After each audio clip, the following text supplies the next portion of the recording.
I have now prepared a delicious breakfast including crispy toast, half-fried eggs, omelets, freshly squeezed fruit juice, jam, butter, and cream cheese, which I know Andrew enjoys. I will now wake him up so he can go to work on time. Despite feeling all drained from last night's emotional turmoil, I always try to put on a brave face and ensure everyone else is cared for. It's not easy, but it's what I do. I hope Andrew will appreciate the effort I put in for him today. As I gently place my hand on Andrew's forehead, I feel a sense of hesitation. I have been feeling neglected and unappreciated for so long now, which has brought me to the point where I no longer understand how to express myself to him. I tried to a few times, but it was like walking on eggshells. It's tough to make him understand, I know, but I need to try harder so that the pages of the book of our life are not forever tear-stained to the point when even the bits of happy moments we shared get eaten by the acid of the tears, and these two characters of the story obstacles in our love end up dying from the scratches in their souls. I softly say, Andrew, it's time to wake up. I made you breakfast and I hope you like it. Andrew slowly opens his eyes, but quickly walks away without saying a word. Walking down to the kitchen, I try to focus on the positives in my life. Even if Andrew doesn't show love to me in a believable way, I put my soul and heart into preparing a delicious breakfast, hoping that it will bring some joy to our home. I'm leaving for work now, Scarlett. Thank you for the breakfast, goodbye. He looks all firm and collected. Although there were no harsh words used in a sentence, it was not enough for cheeks to warm either. The waves of his voice were not weaving. All I can do for now is watch his back as he leaves and wait for his realization of himself. Andrew's father has poor health and needs special treatment, so I make herbal tea for him every day to help him recover, just like I'm doing right now. I begin preparing the chamomile tea for Andrew's father, softly moving with grace and care.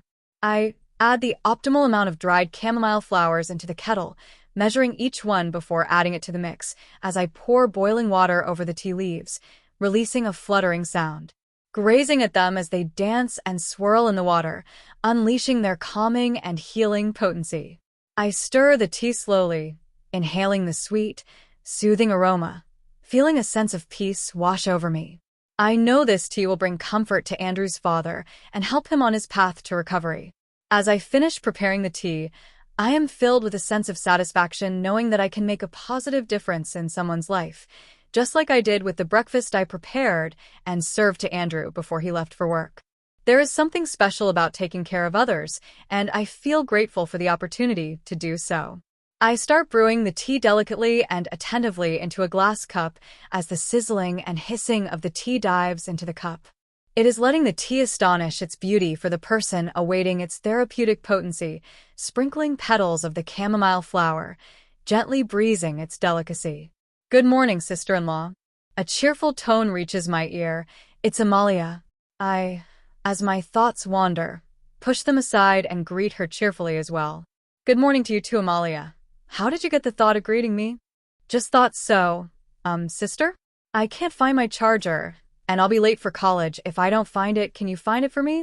But don't worry about the tea. I will mix honey until you come. I'm sorry, Amalia, but this house has broken my trust too many times, and so I have now recorded what you just said in case something happens. Here, Amalia. It was in the drawer. Now hurry so you don't come late to college. Thank you, and have a great day ahead. A slight smile is revealed on the left corner of her lips. Of course, it is my job to help you, sister. I hope your day passes peacefully as well.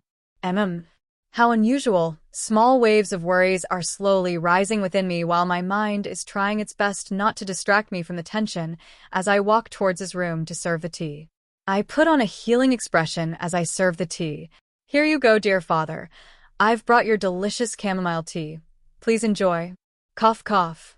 He's lying on the bed coughing. I quickly put the tea on the table, then rush over to him filled with anxiety and attentively help him up as my hands tremble from fear of his worsened condition. The room is stuffy, so I crack open the window to let in the fresh breeze to help him catch his breath.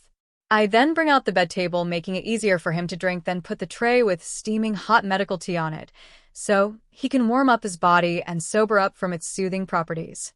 I bring myself a chair and stay by his side until his breath becomes normal while consoling him with hopeful words, then leave to prepare dinner when he calms. In the kitchen. Scarlet. Huh? What's wrong, Mother? Why are all angered up? Was it you who served tea to Clifford? Yes, I served tea to Father. Why? What's wrong? I knew it. Who else could it be other than you?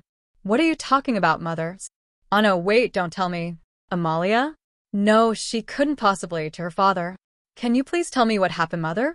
Don't act innocent. I knew from the start you didn't like to work, but who would have thought you would go as far as to attempt murder?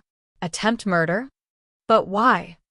Mother, please, you are going too far this time. I am innocent.